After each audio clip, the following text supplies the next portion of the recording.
আবুধাবির tourist club এরিয়ার প্রবাসীদের জন্য ওমরা ভিজিট ও ট্রাভেলিং ভিসা প্রসেসিং এবং সুলভ টিকিট সেবার লক্ষ্যে যাত্রা শুরু করেছে ডিসকাউন্ট ট্রাভেলস এলএলসি। প্রতিষ্ঠানটির আনুষ্ঠানিক উদ্বোধন করেন বাংলাদেশ সমিতির সভাপতি প্রকৌশলী মোয়াজ্জেম হোসেন এবং বিমান বাংলাদেশ এয়ারলাইন্সের আঞ্চলিক ব্যবস্থাপক সাদত হোসেন। উদ্বোধনী আয়োজনে আরও উপস্থিত ছিলেন ইউএস বাংলা এয়ারলাইন্সের ম্যানেজার নাইমুল ইসলাম, বাংলাদেশ সমিতির সহ সভাপতি নূর মোহাম্মদ, প্রতিষ্ঠানটির স্বত্বাধিকারী ইলিয়াস মাসুদ সহ প্রবাসী ব্যবসায়ী ও কমিউনিটি নেতৃবৃন্দ। একটা বাংলাদেশি মালিকানাদের একটা এজেন্সি হওয়া মানে আমাদের প্রবাসীদের জন্য একটা নতুন অপশন সৃষ্টি হওয়া। কারণ হচ্ছে অনেকেই অন্য দেশীয় এয়ারলাইন্সে আর অফিসে যেতে, অন্য দেশের মালিকানাধীন যেতে স্বাচ্ছন্দ্য বোধ করেন না।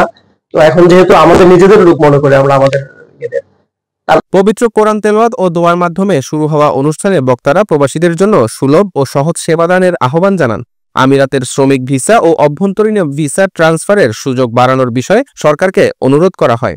সরকারের কাছে আমার আবেদন যে কূটনৈতিক প্রচেষ্টায় যেন আমাদের দেশের ভিসাটা খুলে দেয়, অথবা এখানে অভ্যন্তরীণ যেন ট্রান্সফারটা খুলে দেয়, যাতে আমরা বাংলাদেশি যারা আছি তারা যেন অন্তত আমরা বাংলাদেশি শ্রমিক নিয়ে আরও বেশি করে ভালোভাবে ব্যবসাটা যেন আরও উন্নত করতে পারি এবং কি কর্মসংস্থান তৈরি করতে পারি।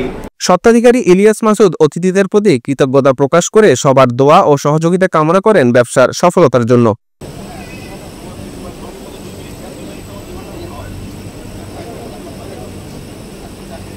আরব আমিরাত প্রতিনিধি আব্দুল মান্নানের পাঠানো তথ্যচিত্রে ফাহাদ ইবনে মাহমুদ, বাংলাধারা, চট্টগ্রাম।